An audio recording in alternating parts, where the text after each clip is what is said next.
Yeah, so this, for example, is one of my smock blouses, which is one of my most popular designs. Designing clothes to fit today's children is a growing business. For many parents across the UK, kitting their kids out isn't as simple as grabbing high street sizes off the rail. So some have turned to specialists to get things just right.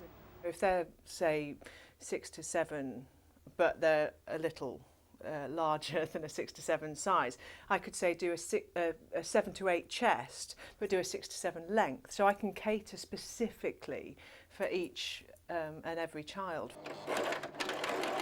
Made to measure doesn't come cheap, but some children's clothes are still sized using data collected 30 years ago, before the obesity epidemic gathered pace. That's why major retailers wise to the size problem commissioned new research.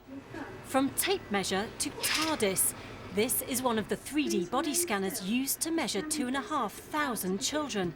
It can take 200 measurements in just 6 seconds. And here's what it found. Take the average 11-year-old girl in 1978. Today, she's 2 centimetres taller. Her chest has increased by 5 centimetres, her waist by 8 centimetres. Likewise, an 11-year-old boy is 4 centimetres taller. His chest has grown by 8 centimetres and waist by 7 centimetres. I think the reality is every parent, every teacher knows that children have got bigger. I think the significance of this is the fact this is the first time it's been properly measured and compared, and there isn't actually a reference point until now that actually allows you to look at what the changes are.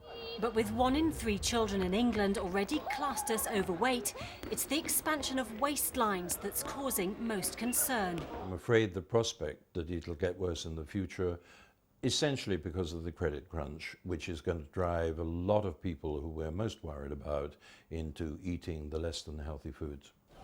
It's here on the high street that the effects of the new survey will be felt first, with major retailers changing the way they design and size children's clothes. But there are wider implications, and the data could be used in schools and in hospitals. It's already been passed to the Department of Health. This survey could change the way we define children as overweight and how we fight the increase in child obesity. Tamsin Smith, BBC News.